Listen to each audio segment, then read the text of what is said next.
If you keep asking yourself, why do I procrastinate so much? This might not be about laziness at all. It might be about energy. Most people think that procrastination means that they need more discipline, more structure, more pressure. But what if the real problem isn't that you're not starting? What if it's that the not starting is draining you? There is something deeply exhausting about avoidance. When you don't begin the thing, it doesn't just disappear out of your life. It sits in the background of your mind and hums quietly. It pulls at your energy. You're not resting. You're carrying it. And that invisible carrying is often heavier than the actual action itself. How often have we finally done the thing that we have been putting off and found that it was so much easier than we were telling ourselves? From an energetic perspective, avoidance creates friction. You feel the tension of knowing that something wants to move, but you're holding it so still, and that tension costs energy. This is why you can feel tired even when you haven't actually done anything at all, because you've been holding back the movement. There's a story I love about Tony Robbins.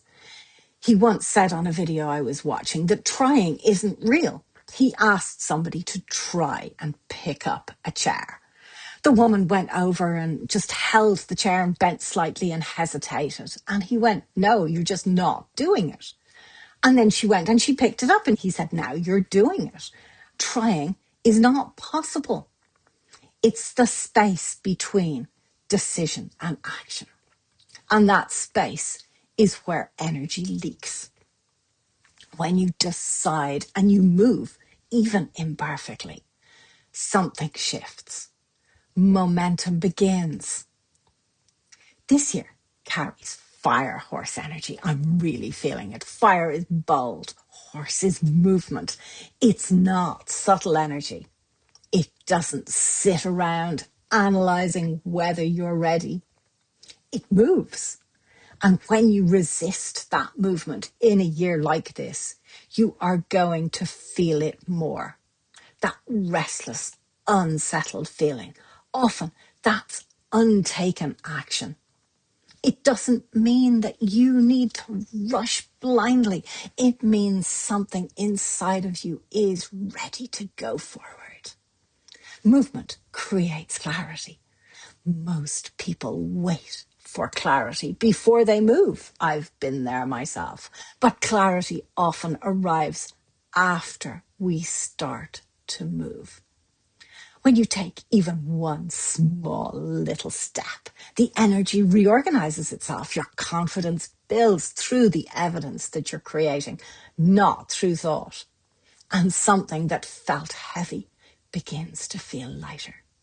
The cost of not starting is almost always greater than the discomfort of actually doing something and beginning.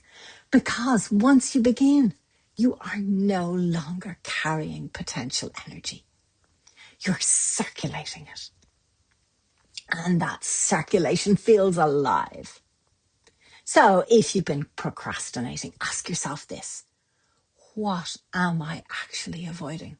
Is it failure, judgment, success, I have also visibility, shared a light language or is it activation simply called the Your Heart is Ready vulnerability to of Love You moving Back, forward linked on screen and now not if you'd like to actually knowing experience the this through your whole plan energy and the rather than outcome? just in your mind. You are And if not this resonates, lazy. you're You're likely welcome to sensitive to subscribe. energy. And when something matters, it can feel really big. But holding it still drains you far more than stepping into it. So instead of asking, "Why can't I start?" try asking, "What would happen if I moved just slightly? One email, one paragraph, one conversation, one step." You don't need whole life overhaul. You just need some motion. Let the fire horse energy support you in this. Let it move through you instead of pushing against it. And notice what happens when you stop trying and actually begin. And if you'd like to work with this at an energetic level, I have shared many light language activations on this YouTube channel that support forward movement and clearing resistance. And working with me is all based on appreciating who you are, how amazing you are, and all your talents, so you can see yourself clearly and live life true to yourself. Live life lightly. And if this kind of conversation helps you see yourself differently, you're welcome to subscribe, like the video, comment, so we can keep exploring all this together. And always remember to live life lightly.